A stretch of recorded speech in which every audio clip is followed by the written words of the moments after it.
বাংলাদেশ সরকার পতন ও সিরিয়া সরকার পতন। দেখুন, আমি কালকে বলেছি, আজকে আবার বলে যাচ্ছি, যারা জালিম হবে, অত্যাচারী হবে, কিয়ামতের আলামতের মধ্যে একটা আলামত সেই দিনে প্রকাশ পেয়েছে। দীর্ঘ ২৭ বছর দামেস্কের মসজিদে আজানও হয়নি, নামাজও হয়নি। বাশার আল আসাদ এই ২৪ সালে দুটো জালিম বাদশাকে আল্লাহ পতন ঘটিয়েছে। নাম্বার ১, হাসিনা, দেশ ছেড়ে পালাতে হয়েছে। আল্লাহ এত বড় কুদরতওয়ালা, ওই জন্যে একটা কথা এখানে ভালো করে শুনেলেন, যারা নেতা আছেন, যারা গ্রামের বিচার করেন, যাদেরকে আল্লাহ পদ দিয়েছে, ইজ্জত দিয়েছে, অপব্যবহার করবেন না, কারো উপর অত্যাচার করবেন না, মাজলুমের উপর অত্যাচার করবেন না। যদি কোনো নেতা হয়, কোনো মন্ত্রী হয়, কেউ যদি গ্রামের দায়িত্ব পায়, কেউ যদি জেলার দায়িত্ব পায়, আর সে যদি মাজলুমের উপরে অত্যাচার করে, জেনে রেখে দিবেন তার মৃত্যু আর তার পতন অনিবার্য, তার বেজ্জতি অনিবার্য লেখা আছে। হাসিনা স্বপ্নেও ভাবতে পারেনি তার বাড়িতে ভাত রান্না হয়েছে, রাজহাঁসের মাংস রান্না হয়েছে, পাতি হাঁসের মাংস, ইলিশ মাছ, ভেটকি মাছ, পাবদা, খাবার সব রেডি। খেয়েছে কে? আন্দোলনকারীরা। ৪০ মিনিটের মধ্যে দেশ ছাড়তে হয়েছে। রাঁধা ভাত আল্লাহ খেতে দেয়নি, তার নাম হচ্ছে আল্লাহ। দেশ ছেড়ে পালাতে হয়েছে। বাশার আল আসাদ ১ লক্ষ কোটি টাকার সম্পত্তি ছেড়ে পালাতে হয়েছে সিরিয়া থেকে। পতন ঘটে গেছে। পালিয়েছে কোথায়? রাশিয়ায়, ভ্লাদিমির পুতিনের কাছে। কালকে রিপোর্ট প্রকাশ করেছে সিরিয়ার মিডিয়া। তার বাড়িতে শুনেলেন, যারা কওমের মাল সম্পদ লুটে, আল্লাহ তাদের পতন পৃথিবীতে ঘটাবে। তার গ্যারেজে যে গাড়িগুলো আছে, 450 কোটি টাকার খালি গাড়ি আছে, 4 চাকা আর মোটরসাইকেল, 450 কোটি। 1 লক্ষ কোটির মালিক ভারতের মুদ্রায়। কার টাকা? একটাও তার ইনকাম করা বাপের টাকা নয়, সমস্ত রাজ্যের গরিবের মানুষের টাকা। আমি বলবো না, সমাজদারও কে লিয়ে ইশারা কাফি হ্যায়। আমাকে যদি 24 ঘন্টার জন্য প্রধানমন্ত্রী করেন, কতগুলো মন্ত্রীর সম্পত্তি জব্দ হবে তা ঠিক না। কতগুলো চোর বসে আছে যারা কমের টাকা মেরে নিয়েছে। আপনি কি মনে করছেন কিয়ামতের দিনে এই যুগের বেশিরভাগ নেতারা ধরা পড়বে কমের মালকে ভক্ষণ করার কারণে? অন্যায়ভাবে মাল কেড়ে নিয়েছে, কমের মাল ভক্ষণ করেছে।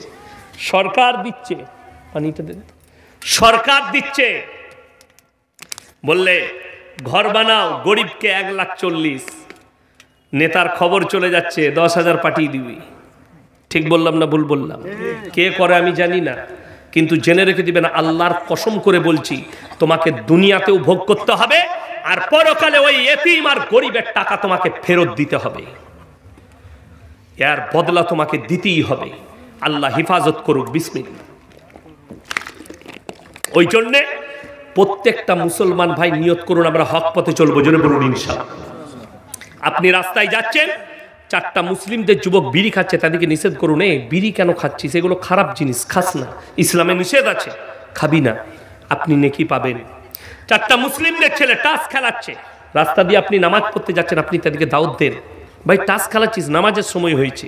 আপনি যাচ্ছেন, 5 জন বসে গল্প করছে চায়ের দোকানে, তাদেরকে বলুন, এই নামাজের সময় হয়েছে, আজান হয়েছে, মসজিদের সামনে চায়ের দোকানে গল্প করছিস, চল না বাবা নামাজটা পড়ে নিবি, আপনি নেকি পাবেন। হকের দাওয়াত দেওয়া। এক জায়গায় বিচার হচ্ছে, আপনি দেখতে পাচ্ছেন এটা অন্যায় বিচার হচ্ছে, আপনি প্রতিবাদ করে বললেন, ভাই এটা অন্যায় হচ্ছে, এই প্রতিবাদ করার কারণে আপনি নেকি পাবেন। আমার ভাই, অনুরোধ করে বলছি, প্রত্যেকটা ভাই নিয়ত করেলেন, আমরা দিনের উপরে প্রতিষ্ঠিত হব। জোরে বলুন ইনশাআল্লাহ। আপনারা যেদিকে আল্লাহ মাল দিয়েছে, 3 জন যদি হাত পাতে, অবশ্যই হাতকে কোনোদিন আর ফেরাবেন না। এই 3টে ব্যক্তি আমি কোরআন থেকে শোনাচ্ছি। নাম্বার 1, ওয়া আতিদাল কুরবা, তোমার কাছের গরিব যদি হাত পেতে দেয়, তার হাতকে জীবনে ফিরিও না। ওয়াল ইয়াতামা ওয়াল মাসাকিন, এতিম আর মিসকিন যদি হাত পাতে তার হাতকে ফিরিও না। ওয়াবনাস সাবিলি ওয়ালা তুবাদ্দির তাবদীরা, আর মুসাফির যদি হাত পাতে তার হাতকে ফিরিও না। আমার ভাই, আপনি মসজিদ হোক, মাদ্রাসা হোক, গরিব হোক আর এতিম হোক, আপনি 10 টাকা দান করতে পারলে মনে মনে ভাববেন, আল্লাহ আমাকে দেনেওয়ালা বানিয়েছো, আমাকে হাত পাতনেওয়ালা বানাওনি। এটা মনে মনে ভাবতে হবে আপনাকে। গরিবের হিমায়ত করা। আমি একদিন আমার বাজারে শুশুনি শাক, শেখ শুশুনি শাককে আপনাদের কি বলে বুঝেছেন? শুশুনি শাক মাটিতে হয়, ওই ফুলের মতো, হ্যাঁ, ঘুম আসে খেলে। সরিষা নয়, শুশুনি বলি আমরা, মানে মাটিতে হয়, ভিজে মাঠে, পানিতে, ফুলদুবড়ি। হ্যাঁ, তো ওইটা খেলে একটু ঘুম আসে, কিন্তু শাকটা ডাল দিয়ে আমাদের রান্না করে অনেক মিষ্টি লাগে। তো যাই হোক, ওই শাকটা একজন ভদ্র মহিলা, গরিব মানুষ, মাঠ থেকে বেচারা সকালবেলায় গিয়ে বেছে বেছে তুলে এনে মার্কেটে বিক্রি করছে। তো আমি গেলাম, একজন মাস্টার মহাশয় শাকটা কিনছেন। তো সে কি করেছে, এরকম একটা করে চিকচিকিতে বেঁধে দিয়েছে। আমি বললাম কত গো? বললে বাবা 20 টাকা করে দাম। আমি বললাম আমাকে 2টো দেন। তো আমি 2টো দিলাম। সেই মাস্টার মহাশয় তাকে বলছে, বাবা 10 টাকা করে হবে না মা? বলছে, বাবা আমি এত কষ্ট করে নিয়ে এসছি, 10 টাকা বলছো? বা তোমাদের তো টাকা আছে, আমি কষ্ট করে এনেছি। তো তার কাছে ছিল কটা? 6-7টা। আমি বললাম 30 টাকা করে দিচ্ছি, সবগুলো তুমি আমাকে দাও। সেই মাস্টারকে নিতে দিইনি। সে আমাকে বললে, আমার উপরে জিদ করে নিলেন, তাকে আমি চিনি না, যদিও সে অমুসলিম। আমি বললাম, আপনার মতো নির্বোধ লোক যে মাস্টারের চাকরিটা দিয়েছে, আপনি নিশ্চয়ই ঘুষ নিয়ে চাকরি নিয়েছেন। আপনি কি ডাক্তারের কাছে ঢুকে আপনি বলতে পারবেন, স্যার 500 টাকা ফি কেন 100 টাকা কমলেন? আপনি আগে দিয়ে দিবেন। এই মানুষটা পেটের জন্যে ভোরের বেলায় পেরিয়ে 3-4 ঘন্টা মাঠে হাতে করে কোমরটাকে নুয়ে তুলে নিয়ে এসে আপনার কাছে পৌঁছে দিচ্ছে, আর শুকর আদায় করা বাদ দিয়ে আপনি ওটা 10 টাকাই চাইছেন। তাকে তো 10 টাকা বেশি দেওয়া দরকার। আমাকে বললে, আপনি কতদূর পড়াশোনা করেছেন? আমি বললাম, আমি যা পড়াশোনা করেছি তোমার জুতো বোয়াবার যোগ্যতা আমার নাই। তুমি যাও, মার্কেটে একটু দাপট আছে, ওই জন্য কিছু বলতে পারেনি। চলো, সবগুলো নিয়ে গেলাম। এই হিমায়ত করা, যারা একটা গরিব মানুষ যদি ফল বিক্রি করে, সবজি বিক্রি করে, সেখানে যারা দাম করে তারা হচ্ছে মূর্খ। তুমি ডাক্তারের কাছে গিয়ে, ওষুধ দোকানে গিয়ে দাম দর করতে পারো না। 500 টাকা ওষুধের দাম বললে পেটের জন্য আর শরীরের জন্য নিয়ে নাও, অথচ একটা গরিব মানুষ তোমার মুখের সামনে মাঠ থেকে তুলে ধানগুলো চাল পৌঁছে দিচ্ছে। একটা গরিব মানুষ সবজি চাষ করে তোমার কাছে মূলো শাক, পালক শাক পৌঁছাচ্ছে, তাকে তুমি 10 টাকা দিতে পারো না। কত দুর্ভাগ্য। যেমন আমার ভাই, ওই জন্য আমি মুসাফির মানুষ। আপনারা অনেক দিয়েছেন মসজিদের জন্য। আচ্ছা বলুন তো, কোরআনে পারা কটা আছে বাবা? 30টা। আচ্ছা, 500 করে টাকা আমি বলবো 15 জন আমার হাতে দিয়ে যান। যদি পয়সা না থাকে ফোন পেতে দিয়ে যান, কালকে দিবেন, পরশু। আমি 15 জন চাই, মুসাফির মানুষ। 340 কিলোমিটার এসছি, 39 কিলোমিটার। আমি দোয়া করব আপনাদের জন্য, খাস করে। কে কে আছেন? আমার ভাই মাত্র 500 করে বলেছি, 500 করে 15 জন। কে কে আছেন? আল্লাহ টাকা দিয়েছেন মাত্র 500 করে। আমার সঙ্গে মোলাকাত করে যাবেন, 500 করে টাকা দিয়ে যান এই মসজিদের জন্য, আল্লাহর ঘরের জন্য। হাদিসে আছে, জাকিরা, মানুষ কাঁদবে কিয়ামতের দিনে, গচ্ছিত সম্পদ। জাযাকাল্লাহ। আসুন ভাই। 500 টাকা নগদ আর 5000 টাকা বাকি। মাশাআল্লাহ, 500 টাকা নগদ আর 500 টাকা বাকি। আল্লাহ 5000 টাকা বাকি। আল্লাহ হায়াতে বরকত দেখ। আসুন ভাই। মাশাআল্লাহ, 2 জন, 3 জন, মাশাআল্লাহ 4 জন। আসুন ভাই। 5 জন আমার ভাই, আসুন। জাযাকাল্লাহ। 6 জন হয়েছে ভাই। আমি আল্লাহ তাআলা পৃথিবীর বুকে সবথেকে দামি মুকাদ্দাস কিতাব পাঠিয়েছেন, সেটা হচ্ছে কোরআন মাজিদ। এর একটা মারাত্মক খুসুসিয়াতের দিক আছে, যেটা পৃথিবীর কারোর কোনো বইয়ে নাই। পৃথিবীতে অনেক মুহাদ্দিস, শেখ, মাশায়েখ কিতাব লিখেছেন, মাসলা মাসাইলের কিতাব, হাদিসের কিতাব, ফিকার কিতাব, বহুজন লিখেছে। অনেক জ্ঞানীরা অনেক কিতাব লিখেছেন, কিন্তু কেউ তার কিতাবের মধ্যে এই শব্দ লিখতে পারেনি, আমার কিতাবের মধ্যে বিন্দু মাত্র ভুল থাকার সন্দেহ নেই। লেখার ক্ষমতাও নেই, লিখতেও পারবে না। পৃথিবীর আর কোনো ধর্মগ্রন্থে এই ভাষা লেখা নেই, একমাত্র কোরআনে আছে জালিকাল কিতাবুল লা রাইবা ফি। আমার এই কোরআনে বিন্দু মাত্র সন্দেহের কোনো অবকাশ নাই, এটা একমাত্র কোরআনে আছে। বাকি পৃথিবীর কারুর কোনো কিতাবে নাই। এই কোরআন 30 পারা, 114টা সূরা আছে কোরআনের মধ্যে। আল্লাহ তাআলা এই মুকদ্দাস কিতাবকে, কোরআন মজিদকে অবতীর্ণ করেছেন। এই কোরআনের যে ওজন, কোরআনের যে ওয়েট, আপনি হয়তো মনে করেছেন এই যে কোরআন নামানো আছে, এটা আপনি যদি চাপান খুব জোর 1.5 কিলো হবে, 1 কিলো হবে, আর একটু যদি বড়লেন 2.5 কিলো হবে। পৃথিবীর সব থেকে বড় কোরআন তুরস্কে আছে, এই 5 থেকে 7 কুইন্টাল ওজন হবে কোরআনটা, তুরস্কের লাইব্রেরিতে আছে কোরআন। কিন্তু কোরআনের ওজন ওটা নয়। কোরআনকে জিজ্ঞেস করুন তোমার ওজন কি? কোরআন নিজে বলে দিয়েছে, লাউ আনজালনা হাদাল কুরআন আলা জাবালিল লা রাআইতাহু খাশিয়াম মুতাসাদ্দিয়াম মিন খাশিয়াতিল্লাহ। আমি যদি এই কোরআনকে পাহাড়ের ওপরে অবতীর্ণ করতাম, পাহাড়টা চূর্ণ বিচূর্ণ হয়ে যেত। উম্মতে মুহাম্মাদীকে আল্লাহ ভালোবেসে দান করেছে। আর আল্লাহর কসম, গোটা পৃথিবীর বায়োডেটা আল্লাহ কোরআনে ভরে দিয়েছে। কিয়ামতের দুনিয়ার শুরু থেকে শেষ পর্যন্ত যতগুলো পাপ আসবে, যতগুলো বিপদ আপদ আসবে, সমস্ত পাপকে ট্যাকেল দিবার জন্যে, বেঈমান কাফেরদের বাধাকে ট্যাকেল দিবার জন্যে কোরআন, রসুলের হাদিস আর এই আলেম উলামারা রেডি আছে। মাথায় রাখবেন।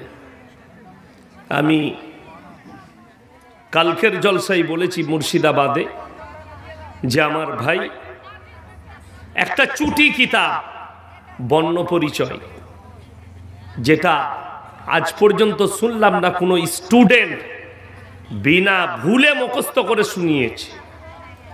কিন্তু আশ্চর্যের বিষয়, একটা মাদ্রাসার হাফিজে কোরআন তালবে ইলমকে ডাকলে আপনাকে 30 পারা কোরআন দাঁড়িয়ে শুনিয়ে দিবে। জোরে বলুন সুবহানাল্লাহ।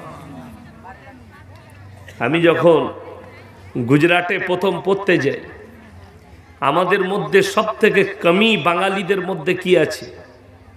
শুদ্ধ করে কোরআন পড়তে জানে না, চেষ্টাও অনেকজন করে না। আমি যখন গুজরাটে আমার আব্বাজি পাঠালো জামিয়াতুল কিরাত কাফলেতা মাদ্রাসা, দিনাজপুরের একটা সাথী ছিল, মালদার অনেকগুলো ছিল আমার সাথে, 25টা বাঙালি মাত্র, বর্ধমান, 24 পরগনা, মালদা, দিনাজপুর, সব মিলিয়ে 25 জন। তার মধ্যে 12 জন আমরা খালি বর্ধমানের ছিলাম। তো আমি আমার আব্বার মাদ্রাসায় স্কুলে পড়তে পড়তে 7 পারা হিফজ করেছিলাম, 7 পারা মুখস্থ করে দিয়েছিলাম। সেখানে যখন গেলাম, প্রথম দিনে যখন শিক্ষককে সবক শোনালাম, বললে पूरे के पूरे गलत है, फिर शुरुआत से पढ़ो। আমাকে খালি সূরা ফাতিহাটা 3 মাস পড়িয়েছে। তো আমার 2 মাস হওয়ার পরে আমার মনে মনে হলো দূর আর পড়বই না, পালিয়ে যাব। এই একটা সূরা 3 মাস পড়ে কেউ? শুদ্ধ হয়ে গেছে। কিন্তু বিশ্বাস করুন, আজকে ওই 3 মাস সূরা ফাতিহাটা পড়ার ফায়দা আজকে বুঝতে পারছি। আমাকে যদি কেউ কাবা ঘরে দাঁড় করিয়ে দেয়, আল্লাহর কৃপায় নামাজ পড়িয়ে দেবো, অসুবিধা হবে না। সূরা ভুল যাওয়া, সূরা চুকে যাওয়া এইসবের ভয় নেই, কোনো ভয় নাই। আমি গুজরাটে লখনৌ যখন ইরফানিয়ায় কিরাত পড়তাম, দরগায়ে হায়দারবাগ মসজিদে আমি 2টো টাইম ইমামতি করতাম, এশা আর ফজর। কোনো দিন মগরিব। আমার কারি সাহেব উস্তাদ আসতেন না, আমাকে বলতো ভাই তুম পড়া দেনা, আমি পড়াতাম। তো আমার পেছনে একজন বিখ্যাত কারি, যিনি পাকিস্তানে পর্যন্ত পড়তে গিয়েছে কম্পিটিশনে, কারি ওয়াসিম, লখনৌ ইরফানিয়া। ওনার সামনে ভারতবর্ষের যে সে কারি বসে কোরআন পড়তে পারবে না। তো আমি একদিন নামাজ পড়িয়েছিলাম, আমি এত শুদ্ধ কোরআন পড়ি, তারপরেও বলেছিল আচ্ছা সে কিতাব দেখ লেনা, কहीं कहीं पर मखारिज का गलती है तुम्हारी। আমাকে ভয় লেগেছিল ওনার সামনে নামাজ পড়াতে, এত সুন্দর করে পড়ালাম। আমাদের দেশে নামাজ হয় পাইকিরি, পাইকিরি নামাজ।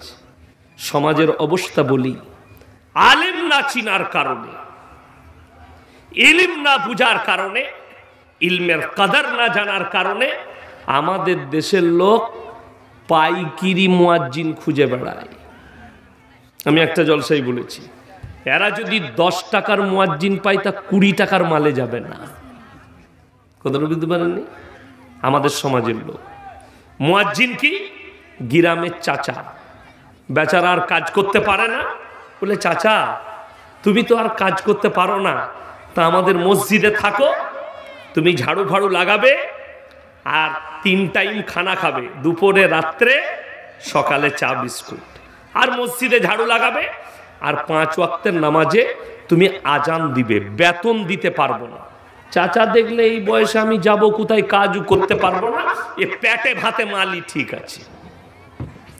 এই পেটে ভাতে মুয়াজ্জিন হওয়ার কারণে লখনৌ ইরফানিয়ায় যেদিনে মাদ্রাসা শুরু হয়, মাদ্রাসার মুয়াজ্জিন হবার জন্য ইন্টারভিউ শুরু হয়। কার গলা সুন্দর, কে শুদ্ধ আজান দিচ্ছে, সেই ছেলেটাই আজান দিবে। আমি যে বছরে কিরাত পড়ি ইরফানিয়ায়, ধুলিয়ানের একটা ছেলে চান্স পেয়েছিল আজান দিবার, সে আজান দিত। তো আমার মনে পড়ে মারাত্মক গলা, মাঝে মাঝে অনেক লোকরা তার আজান শুনতে আসতো ইরফানিয়ায়, এত সুন্দর আজান দিত, আল্লাহ এত ভালো গলা দিয়েছিল। আর আমাদের দেশে চাচা আজান দিলে গায়ে ফেরেস্তা থাকে না। কেন? এটা তো পেটে ভাতে, পয়সা লাগে না, বিনা পয়সায় সুন্দর হয়েছে, আর টাকা লাগবে না আমাকে মুয়াজ্জিনের। চাচা আজান দিচ্ছে এসার সময়, আল্লাহু আকবার, আল্লাহ বুঝে করো। আর এরকম আলেম সভাপতি সাহেবের মতো শেখ যদি আসে, ইনি মনে মনে ভাববেন গায়ে আচ্ছা মুয়াজ্জিন রেখেছে। কথাটা বুঝতে পারেননি? আর একটা যদি পয়সা দিয়ে রাখেন যে আজান যেন শুদ্ধ হয়, আপনাকে 5000 বেতন দেবো, 5000-এ মুয়াজ্জিনের আজান হবে, আল্লাহু আকবার, আল্লাহু আকবার। কথা বুঝতে পারেননি? ফজরের সময় চাচা আজান দিচ্ছে, আসসালাতু খায়রুন মিনাল, যার নাম খয়রন, সে মনে মনে করছে আল্লাহ এত রাতে আমাকে কে ডাকছে, ঘুম থেকে উঠে গেছে। ওই বিনা পয়সার চাচা মুয়াজ্জিন হলে এইরকমই হবে। কিছু কিছু লোক, সেদিন আমাকে একটা লোক বলছে আপনি ইনসিলেট করছেন। আপনি ইনসিলেট তোমাকে করি নাই, মসজিদ কমিটিকে করছি। যারা নামাজের আর কোরআনের এহতেরাম বুঝেনি, যারা নামাজের কিমত বুঝেনি, আল্লাহর ঘরের ইজ্জত বুঝেনি, একটা মেয়ের বিয়ে ঠিক করলে, যদি ঠিক করে আমার মেয়ের বিয়ে দেবো, 50 বার 50টা লোক দিয়ে খোঁজ নিচ্ছে ছেলের বাপ কেমন, ছেলের পরিবার কেমন, ছেলে কামাই কি না, ঠিক কিনা কথা বলেন? একটা মেয়ের বিয়ে দিবেন, এতবার খোঁজ নিবেন, আর একটা ইমামকে রাখবেন, একটা মুয়াজ্জিনকে রাখবেন, তার ইলম কালাম আছে কিনা এটা খোঁজ নিবেন না। এইটাই দুঃখের। আজকে এই পশ্চিম বাংলায় এই স্টেজগুলো মূর্খরা পাওয়ার কারণে আজ সমাজ গুমরা। এলেম নাই, কোরআন হাদিসের জ্ঞান নেই, ইবারত পড়ার ক্ষমতা নেই, মুখস্থ করে বক্তা হয়েছে, সমাজ তাদেরকে ডাকছে, ডেকে তাদের কাছ থেকে দিন শিকার চেষ্টা করছে। আজকে অবস্থাটা ওইটাই। আমি মুর্শিদাবাদে এক জায়গায় বললাম, আপনাদের এই জলসার স্টেজের কাগজটা হচ্ছে কিয়ামতের আলামত। বলে কেন? মাদ্রাসার জলসা। একটা মূর্খ যে জীবনে মাদ্রাসায় মুখ দেখেনি, একটা ইবারত পড়তে পারবে না, আরবি কোরআন শুদ্ধ পড়তে পারবে না, সে হচ্ছে প্রধান বক্তা, আর যতগুলো মৌলবি আছে তারা সব নিচেই। আমি বললাম এটা কিয়ামতের আলামত, অন্য কিচ্ছু নয়। আলেমরা বস থাকবে আর মূর্খরা সমাজকে দিন বুঝাবে। আলেম প্রতিবাদ করলে স্টেজে সেই আলেমকে লোক অপমান করতে চাইবে। জেনে রেখে দিবেন, সমাজ যখন এই আলেমের কদর করবেন, আল্লাহ ইলমের থেকে আগে বড় বড় আলেম দিকে দুনিয়া থেকে তুলে নেবেন। এটা কিয়ামতের আলামত। আর মানুষ এমন লোকের কাছ থেকে দিন শিখবে, তার নিজস্ব দিন থাকবে না, সে লোককে যে দিনটা বুঝাবে গুমরাহি ছাড়া আর কিছু নয়, অন্য কিচ্ছু নয়। বড় কষ্ট লাগে।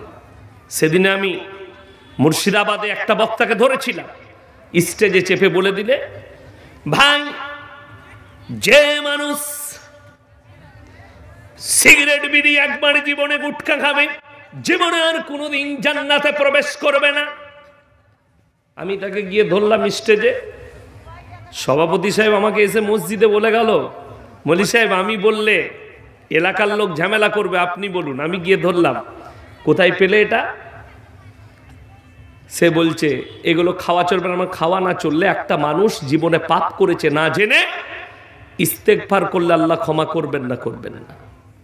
যে লোকটা ফিরে আসবে ক্ষমা করবে না? করবে না, অবশ্যই ক্ষমা করবে। আমি তাকে বললাম, তুমি খোঁজ লাও, তোমার বাপ আর দাদু বিড়ি খেয়েই জিন্দেগি ভর মারা গেছে, তাদের লেগে ফতোয়াটা কি দিবে বলো? মাসলা এখানে দুটো, একটা লোক জেনে শুনে পাপ করছে, আর একটা না জেনে পাপ করেছে।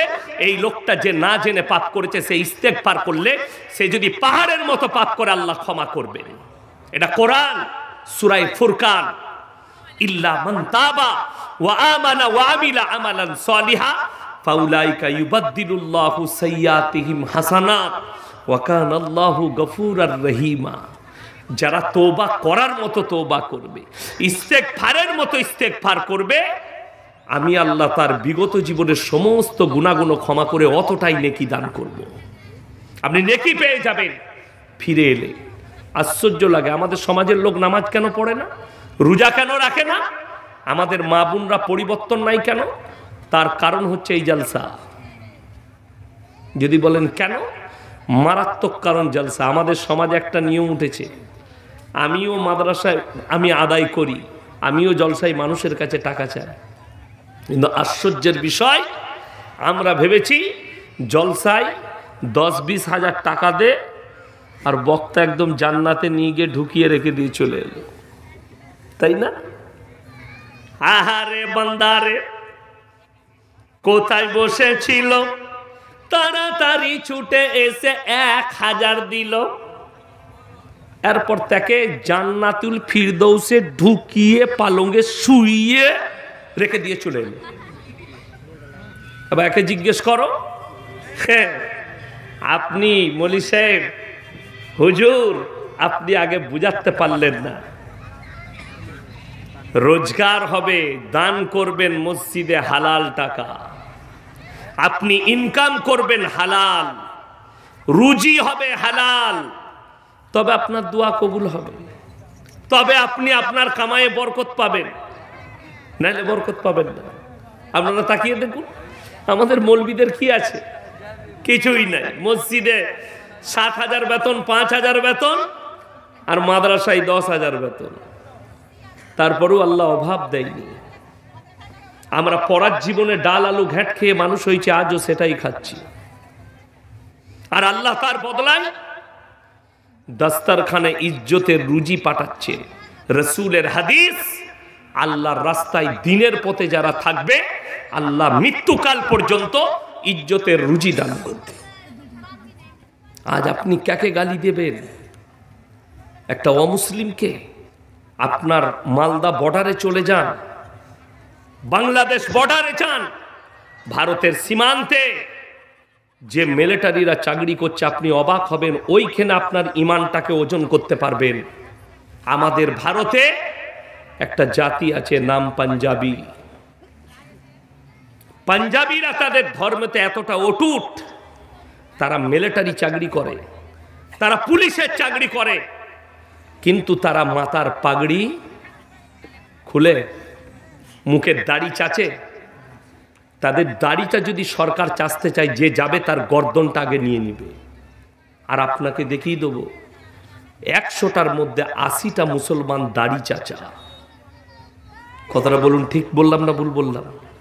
80টা। এই 80টা মুসলমান যারা সেলুনে বসে জানার পরেও, রসুলের আদর্শ জানার পরেও যারা দাড়িটা চেঁচে দিচ্ছে, এদের থেকে বড় নবীজির দুশ্মন আর কেউ হতে পারে? আপনি নিজেরা চিন্তা করুন, আমি বলবো না, আপনি নিজের দিলকে জিজ্ঞেস করুন যে আমি মুখে বলছি আমি নবীর উম্মত, আল্লাহর নবীকে ভালোবাসি, আল্লাহর রসুলের জন্য জান কুরবান, অথচ আপনি দাড়ি চেঁচেছেন, নবীজির সুন্নতটা চেঁচে ফেলিয়ে দিলেন সেলুনে বসে নিজে থেকে। আর আপনি বলছেন আমি নবীজিকে ভালোবাসি। আপনি জানেন কোরআনে স্পষ্ট বলা হয়েছে মদ স্পর্শ করা, নেশাগ্রস্ত জিনিস স্পর্শ করা হারাম। এরপরে যে মুসলমান মদ গাঁজা খাচ্ছে, খাওয়া তো দূরের কথা, আমি আপনাকে মালদা ডিস্ট্রিক্টে হরিশ্চন্দ্রপুরে দেখিয়ে দেবো, চাঁচলে দেখিয়ে দেবো, মুসলমান মদও খাচ্ছে, মদও বিক্রি করছে। ঠিক বললাম না ভুল বললাম? আমি আস্তে আস্তে চাঁচলে একটা দোকানে দাঁড়িয়েছিলাম কিছু মাল কেনার জন্য। মুসলিমদের ছেলে, সালাম দিলাম, উত্তর দিল, মোলাকাত করলো, চেয়ার দিল, বসুন, কি নেবেন? এটা নেবো। আমার ড্রাইভারকে বললাম গাড়িতে চাপিয়ে না। আমাকে বললো হুজুর 1 কাপ চা খান। খাবো। চা খেলাম। জানেন বিল মিটানোর পরে কি বলছে? চা খাওয়ার পরে বলছে হুজুর একটা সিগারেট খাবেন? আসলে কি হারাম করে পাল্লায় পড়লাম আমি? কেন? এই দোষটা কি তার? একদম নয়। কোন মৌলবি যদি এই যুবকটাকে দোষ দেয়, সেই মৌলবি অপরাধী হবে, যেহেতু তার হুজুর সিগারেট খায় তার কাছে চেয়ে। তার ভণ্ড হুজুর সিগারেট খায়, গুটকা খায়, পান খায়, সে মনে করেছে এই মৌলবিটা ওই দলের ইমাম। ওই জন্য বেচারা আমাকে জিজ্ঞেস করেছে হুজুর সিগারেট খাবেন কিনা। আমি বললাম এগুলো তো খাওয়া নিষেধ ইসলামের শরীয়তে, আপনি কি করে খাচ্ছেন? আমি তো এগুলো জীবনে একটা পান খাই না, পান মশলা খাই না, মৌরি খাই না। উত্তর এত সুন্দর, আমাদের হুজুর খান। তোমার হুজুর খেলে আপনি বলুন। এরপরে এ মকরু ফতোয়া দিয়েছে, এরা এদের সামনে বসে সিগারেট খায়। ওই ব্যক্তি একটা সাধারণ লোক যার কাছে কোরআন হাদিসের জ্ঞান নেই, সে জানে সিগারেট খাওয়াটা কোনো ব্যাপারই নাই, হালাল জিনিস। যেহেতু আমার মৌলবি আমার হুজুর খায়, এটা বর্ধমানের মৌলবি ইও খায়, ওই জন্য আমাকে দিতে গেল। তাইলে অপরাধীটা সেই হুজুর নাই, এ ব্যক্তি সেই হুজুর। আমার মতো 100টা মৌলবি কিয়ামতের দিনে ধরা পড়বে, 100টা মৌলবি ধরা পড়বে। সমাজকে ধোঁকা দিয়েছ, প্রতারণা করেছ, প্রবঞ্চনা করেছ। আপনি অবাক হবেন। কেন বলছি এ কথাগুলো?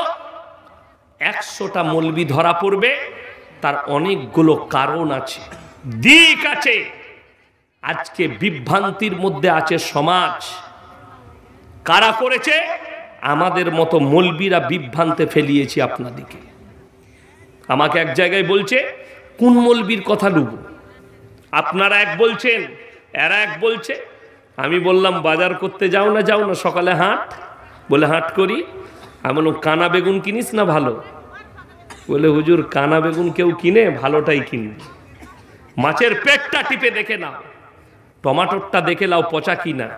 তুমি কানা বেগুন চিনলে, পচা মাছ চিনলে, পচা টমাটো চিনলে, আর পচা মৌলবিটা চিনতে পারো নি? যে সমাজকে ধোকা দিচ্ছে, যে প্রতারণা করছে, যে প্রবঞ্চনা করছে। আজকে সমাজের কাছে সব থেকে বড় জিনিস হয়ে দাঁড়িয়েছে, আমি কালকে বলেছি, সুর। আর এই সুরেতে সমাজ শেষ হয়ে গেছে। ওই কিছু বক্তা আছে 24 পরগনার হাওড়ার দিকে, কানে হাত দিয়ে বক্তব্য দেয়, বাবাজি রামায়রা পড়ে রাম আল্লাহ নবী। শেষকালে সকালবেলায় বলছে কেমন বক্তা এলো, কি গলালো, দারুণ সুরবে। বুঝলি কি? বুঝে নাই কিছু। সে বললে তো কিছু বুঝবে। দাদর গল্প, বাপের গল্প, কবরের গল্প, গাছের গল্প, মাছের গল্প। তা না হলে একটা মৌলবি কখনো নবী বিরোধী আলোচনা স্টেজে করতে পারে আর সমাজ সুবহানাল্লাহ বলে? সমাজ সুবহানাল্লাহ বলছে। আপনারা প্রায় শুনতে পাবেন ইউটিউব খুললে, বক্তব্য দিচ্ছে, ও আমার বাবাজি নাম খাজা বাবার কেরামতি সনম। তিনি একবার কলে পানি নিতে গেছেন উজু করতে, গ্রামের মানুষ কলের পানি দেয়নি। খাজা বাবা তখন নিজের লোটাটা নিয়ে, বদনা নিয়ে গোটা আনা সাগরের পানিগুলো লোটার মধ্যে ভরে নিলেন। যা বুঝে করবা। আচ্ছা, নবীজি সাল্লাল্লাহু আলাইহি সাল্লামের জন্য এরকম কোন হাদিস শুনেছে? এত বড় আলেম বসে আছে, আপনারা মনে করছেন ইয়াসিন সাহেব বয়ান করছে, হায়দার ভাই বয়ান করে গেল, বিরাট ব্যাপার। ইনার জুতো সুজা করারও যোগ্যতা নাই বক্তাদের। আপনারা জানেন ওটা, আমরা জানি ইলমের বহর কার কাছে কতটা আছে। যারা আলেম তারা জানবে, সাধারণ লোক জানবে না। দুটো ফুটানি করতে শিখে বড় হওয়া চলবে না। আলেম আলাদা, বক্তব্য আলাদা, ইলম আলাদা, বলা আলাদা। বড় কষ্ট লাগে। জিজ্ঞেস করুন, নবীজি সাল্লাল্লাহু আলাইহি সাল্লাম সম্পর্কে একটা হাদিস নাই, যায়িফ হাদিস নাই, যে নবীজি সাগরের পানিগুলো হাতের মুঠোয় ভরে নিয়েছে। নবীজির ইজ্জত সব থেকে বেশি আল্লাহর কাছে। পৃথিবীতে সব থেকে দামি ব্যক্তি তিনি। তিনার সম্পর্কে একটাও হাদিস নেই। খাজা বাবা সম্পর্কে চলে এলো গল্প। মানুষ এটা শোনার পরে জোরে সরে বলছে সুবহানাল্লাহ। বুঝলি কি? ও নিজেও জানে নাকি ওটা তো ইসলাম নয়, ওটা ও জানে না। কেন? নামাজ পড়ে না, কিচ্ছু পড়ে না। সেদিনে আমি হুগলিতে জলসা করছি, আমার আগে একজন হুজুর সাহেব ছিলেন, তিনি জলসা শুরু করছেন, পড়ো বাবা আল্লাহুম্মা। তখন লোকরা সব বলছে সাল্লে আলা সাইয়্যিদিনা। আর হুজুর তখন দুধ খাচ্ছে, ওদিকে ধরিয়ে দিয়েছে লাইনটা, তোরা চালিয়ে যা, আমি দুধ খাই। আমি স্টেজে গেলাম, আমি বললাম ভাই সবাই দরুদে ইব্রাহিম পড়ুন। আল্লাহুম্মা সাল্লি আলা মুহাম্মাদিন ওয়া আলা আলি মুহাম্মাদ কামা সাল্লাইতা আলা ইব্রাহিম ওয়া আলা আলি ইব্রাহিম ইন্নাকা হামিদুম মাজিদ। আল্লাহুম্মা বারিক আলা মুহাম্মাদিন ওয়া আলা আলি মুহাম্মাদ কামা বারাকতা আলা ইব্রাহিম ওয়া আলা আলি ইব্রাহিম ইন্নাকা হামিদুম মাজিদ। একটা লোক পর খালি যে কটা নামাজি ছিল তারা পড়ল। আমি বললাম, আমি যে দরুদটা পড়লাম এটা কি দরুদ? শ্রেষ্ঠ দরুদ। অথচ এই দরুদ জানে না। কেন? নামাজ পড়লে তো জানবে। ও খালি জলসার দরুদ ওরা মুখস্থ করে রেখেছে। কোথায়? হাওড়া, হুগলি, মেদিনীপুর আর 24 পরগনার লোক জলসাতে বসবে, এই দরুদটা পড়বো, হুজুর মনে করবে এদের থেকে বড় আউলিয়ার পৃথিবীতে কেউ নাই, এদের থেকে বড় পরেশগার কেউ নাই। আরে আমার ভাই, তুমি দিন বুঝলে না। আজকে আমাদের সমাজে মারামারি কি নিয়ে বলুন? স্টেজে আমাদের সমাজে, পশ্চিম বাংলায় নয়, ভারতবর্ষে, বাংলাদেশে, পাকিস্তানে মারামারি হাত বাঁধা নিয়ে, টুপি পরা নিয়ে, শবে বরাত নিয়ে, কিয়াম নিয়ে, তোর ঘর আমার ঘর নিয়ে। আমি সেদিনে হাওড়ায় বলেছি, এ আমার বাবাজিরা, কাবা ঘরে, মক্কা, মদিনায় কেউ বুকে হাত বাঁধে, কেউ বাঁধে না। কেউ দোয়া করে কেউ করে না, কেউ টুপি পরে কেউ টুপি পরে না, কেউ রাফাদাইন করে কেউ করে না। শুনেছ সেখানে লাঠি নিয়ে মারামারি হয়েছে? আমাদের দেশে মারামারি হয়, যেটার গুরুত্ব নাই সেটা নিয়ে মারামারি। ইসলামে যেটার গুরুত্ব আছে এটা নিয়ে কোনো বাড়াবাড়ি নাই। ইসলামে গুরুত্ব 5 ওয়াক্ত নামাজ পড়া ফরজ। রাসূল আকরাম সাল্লাল্লাহু আলাইহি সাল্লাম বলেছেন, যার নামাজ নাই তার মধ্যে ইসলাম নেই। এই হুজুররা গন্ড মূর্খগুলো এটা নিয়ে মারামারি করবে না। মারামারি কি নিয়ে? যেটা ইসলামের বিষয় নয়, কিয়াম মারামারি ওটা নিয়ে। যেটা ইসলামের কোনো বিষয় নয়, শবে বরাত হালুয়া রুটি খেতে হবে ওকে, ওই জন্য ওটা নিয়ে মারামারি। বাকি কোনো জিনিস নিয়ে মারামারি নাই। ফরজ নামাজ, ফরজ রোজা, এইগুলো নিয়ে মারামারি নাই। যে একটা ব্যক্তি জেনে শুনে কেউ যদি একটা ফরজ রোজা ছেড়ে দেয়, সারা জিন্দেগি রোজা রাখলে একটা রোজার মাসুল দিতে পারবে না, নিজে থেকে ছেড়ে দিলে। হাজারো যুবক, হাজারো মেয়ে নিজে থেকে কতজন রোজা ছেড়ে দেয়, গুরুত্ব নাই। আপনাকে আমি পশ্চিম বাংলায় দেখিয়ে দেবো, রমজান মাসে মুসলমানদের চায়ের দোকান খোলা থাকে। ঠিক বললাম না ভুল বললাম? আপনাদের হরিশ্চন্দ্রপুরে থাকে না থাকে না? চায়ের দোকান খোলা থাকে। আমি বলে যাচ্ছি, যে মুসলমান রমজান মাসে চায়ের দোকান দিনের বেলায় খুলে রাখবে, তার কামায়ে বরকত আসতেই পারে না, তার অভাব আসবেই আসবে। আপনাকে বলে দিই, পশ্চিম বাংলায় অত বড় হোটেল নাই। বোম্বেতে হোটেলের নাম শালিমার, গুজরাটিদের হোটেল, মুসলমানদের। জটা ম্যানেজার বসে আছে, মনে হবে সব মরিষে। পাকিস্তানের প্লেয়াররা খেতে আসে, খেলতে এলে দামি দামি আর্টিস্টরা খায়।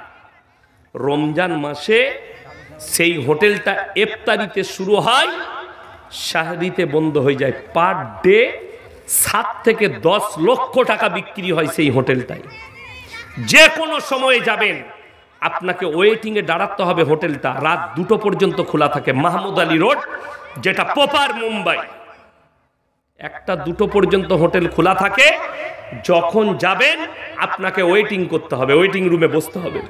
সিট বুক আছে, লিস্ট দিয়ে যাবে, আপনাকে ডাকা হবে।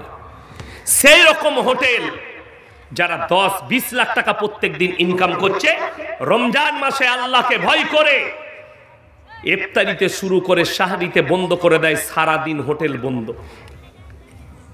একটা মুসলিমদের হোটেল দিল্লি, বোম্বাই, গুজরাট, উত্তরপ্রদেশে, হায়দ্রাবাদে একটা চায়ের দোকান আর একটা কিচ্ছু খোলা দেখাতে পারবেন না। হায়দ্রাবাদের পেস্তা হাউস চায়ের দোকান, চা আর হালিম, তার যে চা বিক্রি হয়, গোটা মালদা ডিস্ট্রিক্ট মিলিয়ে অত চা বিক্রি হবে না। প্রত্যেক দিন নাই নাই করে 50,000 কাপ চা বিক্রি করে, সকাল থেকে রাত 2টো পর্যন্ত। মাত্র 1 ঘন্টা বন্ধ। রাত 1টায় শাটার ডালবে, ভেতরে কাজ চলবে। 2টোর সময় আবার শাটার তুলে দিলে 1 ঘন্টা প্রশাসনের কাছ থেকে বন্ধ, 24 ঘন্টা খোলা। তারপরও রমজান মাসে ইফতারিতে শুরু, সাহরিতে বন্ধ। আর সারাদিন চা বিক্রি নাই, খালি রমজান মাসে। আর আমি আমার বর্তমান টাউনে দেখিয়ে দেবো, অনেক মুসলিম হোটেলওয়ালা হারামখোর চাদর টাঙিয়ে বেরোজগারকে ঢুকিয়ে খাওয়াচ্ছে। এইটা নিয়ে মৌলবীদের মাথা ব্যথা নেই। কিন্তু রমজান মাসে আমার এলাকায় একজন ইমাম সাহেব জানাজা পড়াবেন, দাঁড়িয়ে আছেন, লোকরা দাঁড়িয়ে আছে, গ্রামের মোড়লরা আছে। মোড়ল দাঁড়িয়ে এলান করছে, ভাই যারা মেহমান এসছেন জানাজা পড়ে খানা খেয়ে যাবেন। ইমাম সাহেব মাইক কেড়ে নিয়ে বলল, রমজান মাসে খানার এলান করা হারাম। বিশ্বাস করুন, সকালবেলায় মসজিদ কমিটি তাকে তাড়িয়েছে, মসজিদ কমিটি তাড়িয়েছে তাকে। অথচ ঈদ হয়ে গেল, ঈদের পরে ওই এলাকায় আমার জলসা। আমি ডাইরেক্ট বললাম, রমজান মাসে মাইয়াত বাড়িতে খানা রান্না করাটাই হারাম। তখন লোক কি বলছে জানেন? সুবহানাল্লাহ, একদম হক কথা হবে। আমি বললে হক আর ইমাম বললে তাড়িয়ে দিবি? ইয়াসিন বললে হক কেন? এ জানে ইয়াসিনের চাকরি যাবার ভয় নাই। আজকে যে আমি বক্তব্য দিচ্ছি, আমার চাকরি যাবে? আপনাদের ক্ষমতা আছে আমার চাকরি দিবেন, আমি বর্ধমানে আমার বাপের মাদ্রাসায় চাকরি করি। হ্যাঁ, আমাকে বলতে পারেন, আপনি বক্তব্য দিবেন না, নেমে যান, আমার গাড়ি রেডি আছে, চেপে চলে যাবো, পয়সা ফেঁকো তামাশা দেখো, তু বুঝে লিগা। আবার যেখানে আসবো আমি এইটাই বলবো।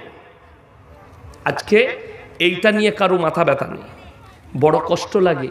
আপনাকে দেখিয়ে দেবো, আমাদের রাজ্যে সরকার খালি ২৫০০ টাকা ভাতা দিচ্ছে বলে অনেক মসজিদ আর বেতন দেয় না, ওই ২৫০০ই তোমাকে থাকতে হবে। আমি বলে যাচ্ছি, তাদের নামাজ হয় কি না তুমি ভালো করে মৌলবীর কাছে ফতোয়া নিবে। তুমি সরকারের টাকায় নামাজ পড়তে চাইছো, একটা কোরআন শিক্ষা করবে, ইমামকে 10 টাকা দিতে পারেন না, তোমার লজ্জা হওয়া দরকার। যে পৃথিবীর দামি মুকাদ্দাস কিতাবের তালিম দেয়, তাকে আপনি 10 টাকা দান করতে পারেন না, 10 টাকা দিতে পারেন না। আমি যখন ইরফানিয়ায় পড়ি, আমার পেছনে নামাজ পড়তো একজন মুক্তাদি, আমাকে বললে मेरा 2 लड़की है और 1 लड़का है, आप जरा उनको कुरान पढ़ा दीजिए। हमने एक लड़का का हमको 700 रुपया लगेगा। সে আমাকে কিছু বললো না, চলে গেল। সে দেখছি আমার উস্তাদে মোহতারাম মরহুম কারি মুস্তাক সাহেবের কাছে অভিযোগ করে দিয়েছে। সকালে তিনি বসে থাকতেন, বিরাট পাওয়ারফুল, 90 বছর বয়সেও আমি দেখেছি সকালবেলায় নাস্তা করতেন গাওয়া ঘিয়ের পরোটা আর পয়রার গোশত, আর গলার আওয়াজ গোটা মাদ্রাসা শুনতো। আমি গেটে ঢুকছি ক্লাস করতে, আমাকে বললে अबे इधर आओ। আমি গেলাম, हजरत क्या बात है? बोले तुमने किसको बताया कि एक एक बच्चे का 700 रुपया लगेगा कुरान पढ़ाने में? देखছি সেই লোকও বসে আছে কারি সাহেবের পাশে। আমি বললাম हजरत मैंने बताया। बोले क्यों? हमने इनसे पूछिए, इनके बच्चा इंग्लिश मीडियम में जाती है पढ़ने के लिए, इनके लड़की एक ट्यूशन मास्टर पढ़ाते हैं, उनको महीने का 700 रुपया 1000 रुपया देते हैं, एक एक बच्चे के पीछे महीना ट्यूशन का 5000 रुपया खर्च करते हैं, लेकिन दुनिया के सबसे उम्दा किताब का तालीम दूंगा, इसका कोई कीमत नहीं। कारी साहब बोले भाई तुमने तो बड़े उम्दा बात कह दिया, मैं कुछ नहीं कह सकता, अब तुम समझो। 600 করে বললে 3টে ছেলের 1800 টাকা দেব। আমি বললাম কাল থেকে পড়াতে যাব, 1 টাকা কমে পড়াবো না। আজকে একজন এসে আমাকে বলছে, আরে মাদ্রাসার আমার গ্রামে মক্তব আছে, প্রায় 700টা ছেলে আছে মক্তবে। আমাকে একজন ধরেছে, আমাকে এসে বলছে তোমরা মাদ্রাসা চালাচ্ছ, মাদ্রাসার শিক্ষক পড়াতে যায়, আমার ছেলেটা 1.5 বছর হয়ে গেল, এখনো নুনারি কায়দা শেষ হয়নি। আমি ও যদি জিন্দেগি ভর পড়ে তাও শেষ হবে না। বলে কেন? আমরা ক টাকা দিস বল। বলে আমি তো টাকা দিই না। মানে ও রোজ আসবে আর বলবো আলিফ বা তা সাজাবে ঘর যা, আলিফ বা তা সাজা ঘর চলবে, রোজ ওইটাই থাকবে।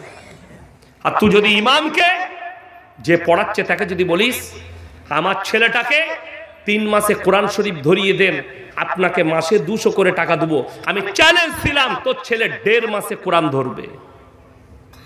কিন্তু তুমি দুনিয়ার শুনেলেন, অনেকজন মনে মনে করছে এই মৌলবীরা কেন পড়িয়ে মাদ্রাসায় বেতন নিবে, যারা মনে করছেন এরা জলসা করে কেন পয়সা নেয়, যারা মনে করছেন ইমামতি করে পয়সা নিতে হবে, কোথায় লেখা আছে?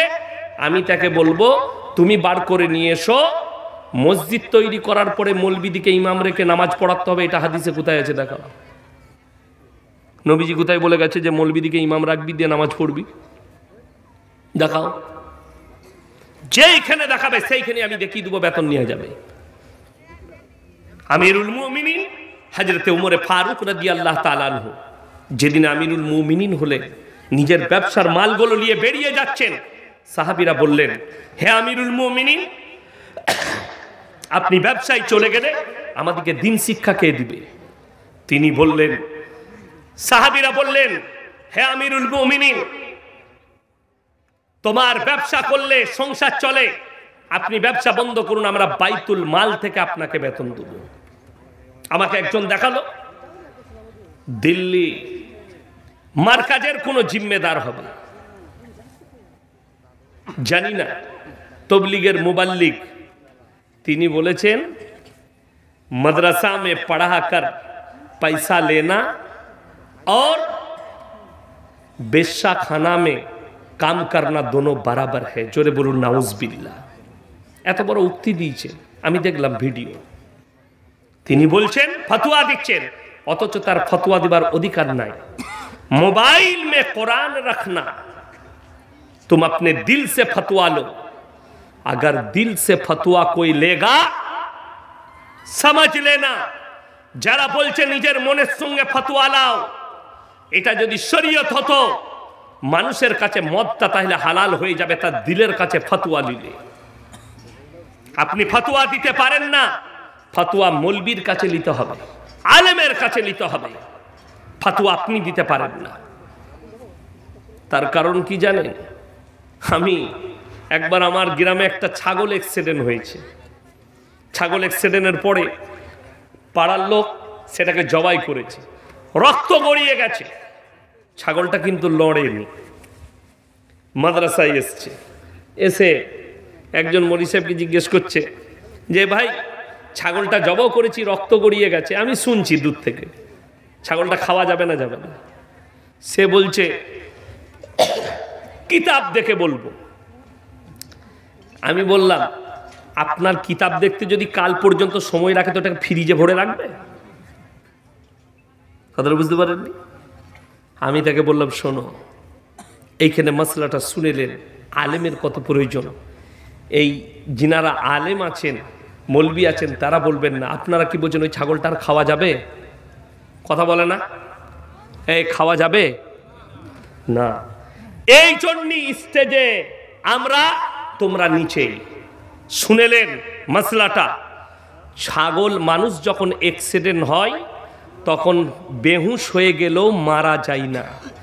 যে জীবটা মারা যায় তার রক্ত আর গড়াবে না, বিন্দু মাত্র বেরুবে না, স্টপ হয়ে যায় নিজের জায়গায় রক্ত। ছাগলটা বেঁচে ছিল তাই ফিক দিয়ে তার রক্ত গড়িয়েছে। ছাগলটা খালি বেহুশ হয়ে গেছে, অর্থাৎ ওই ছাগলের মাংসটা খাওয়া জায়েজ আছে। এই জন্য মৌলবীর কাছে ফতোয়া, তুমি তোমার দিলে ফতোয়া নিতে পারবে না। দিল থেকে ফতোয়া লো, দিল থেকে ফতোয়া লাও। মোবাইলে কোরআন শরীফ যারা রেখেছে ওটা জায়েজ নাই। ফতোয়াকে দিচ্ছে 3 দিন 4 দিন তবলিগ থেকে ঘুরে এসে সে ফতোয়া দিচ্ছে। বড় কষ্টের বিষয়, দুঃখের বিষয়। আমাকে একজন দেখালে জীবনে মাদ্রাসার মুখ দেখেনি, কোথায় গিয়েছে 4 দিন না 5 দিন জামাত থেকে ঘুরে এসছে, সে ফতোয়া দিচ্ছে মোবাইলে কোরআন শরীফ রেখে পড়া হারাম। কেন? সে উক্তি দিচ্ছে, বলছে দিলকে ফতোয়া জিজ্ঞেস করো, হারাম করতো দিল যদি ফতোয়া দিতে লাগে তো তোর কাছে মদ হারাম হবে, কাটা মাংস হালাল হবে, হারাম জিনিসগুলো হালাল হয়ে যাবে। ইসলাম দিলের ফতোয়ায় চলে না। ইসলাম কোরআন হাদিস রাসূল সাল্লাল্লাহু আলাইহি সাল্লাম আখলাক আর চরিত্রে চলে। ওই জন্য আল্লাহ তাআলা কোরআনে বলেছেন ইন্নামা ইয়াখশাল্লাহা মিন ইবাদিহিল উলামা। আমার নবী আর পয়গম্বরের পরে সব থেকে বেশি যারা আমাকে ভয় করে তারা হচ্ছে আলেম সম্প্রদায়, উলামারা। এটা মাথায় রাখবেন। আমার ভাই, আজ থেকে নিয়ত করুন আমরা সবাই 5 ওয়াক্তের নামাজি হব। জোরে বলুন ইনশাআল্লাহ। যারা নামাজ পড়েন না, মায়ের দিকে অনুরোধ করছি, আপনারা ভেবে দেখুন, আগের দিনে জলসায় ধনীপাড়ায় একসাথে ছিলাম, উনি যে কথাগুলো বলেছিল, মানুষের গায়ের চামড়া, যদি মানুষের চামড়া থাকে মানুষ বুঝবে। আগামীতে যদি মনে হয় এই আলেমগুলোর মূল্য নাই সমাজে, তাহলে তাদের গায়ে মানুষের চামড়া নাই, তারা আর বুঝবে না। ইনি বলেছেন, আমিও প্রতিবাদ করেছি আর আমি প্রতিবাদ করি।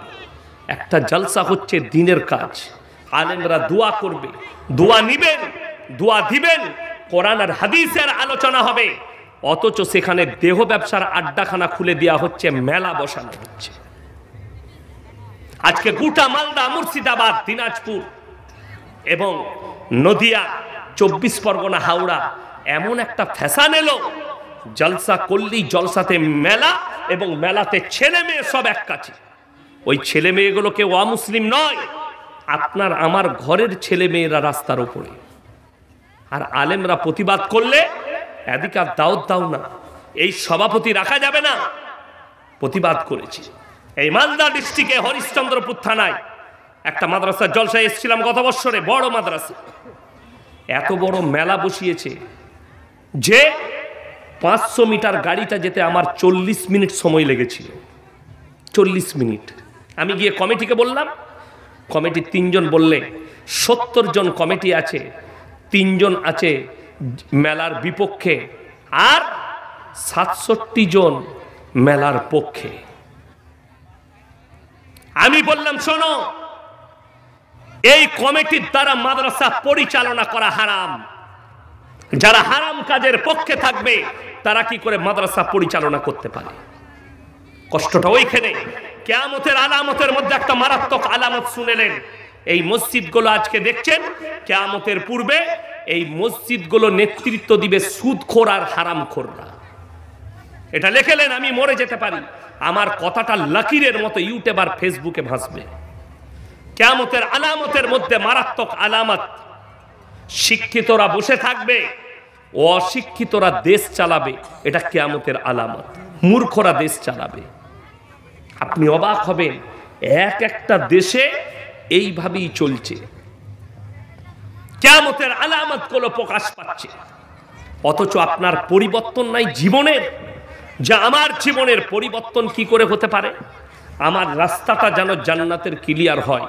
আল্লাহর কসম করে বলছি, কোরআনে আল্লাহ স্পষ্ট ভাষায় বলেছেন, ওয়ামাল হায়াতুদ দুনিয়া ইল্লা মাতাউল গুরুর। এই দুনিয়া তোমাদের জন্য সম্পূর্ণ ধোঁকা, সম্পূর্ণ ধোঁকা।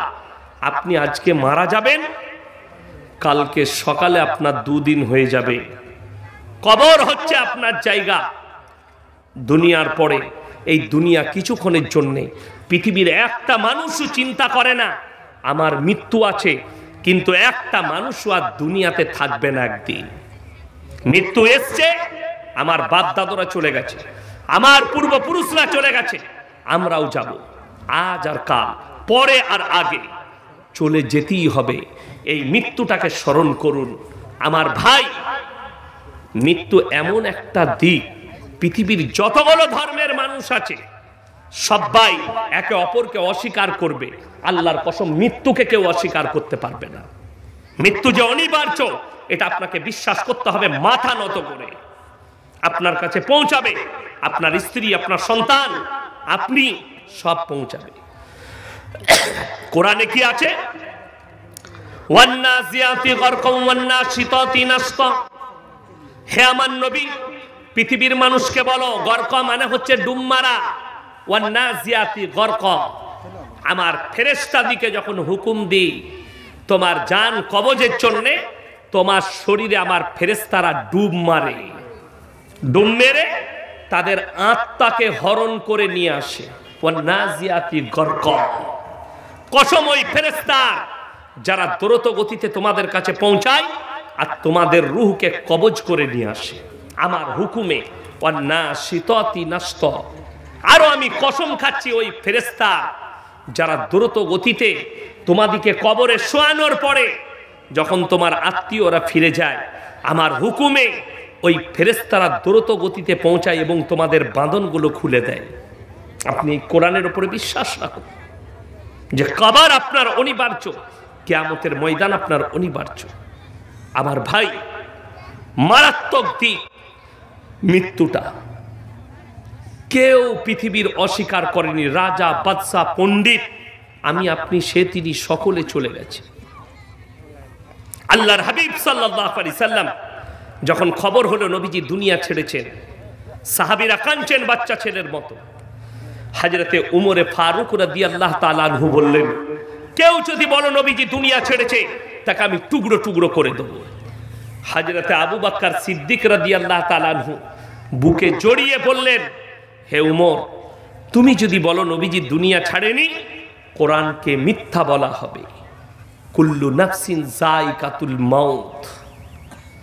যতগুলো জানদার দুনিয়াতে এসছে সকলকে মৃত্যুর স্বাদ গ্রহণ করতে হবে। উমরের চোখ দিয়ে পানি। মেনে নিতে হয়েছে নবীজি চলে যাওয়াটা। আর আপনি কি ভাবছেন আপনি থেকে যাবেন? আজকে লোক হক কথা বলতে ভয় খাচ্ছে, সত্য কথা বলতে ভয় খায়। আমার বাপ দাদরা মিথ্যা কথা বলতে ভয় খেত।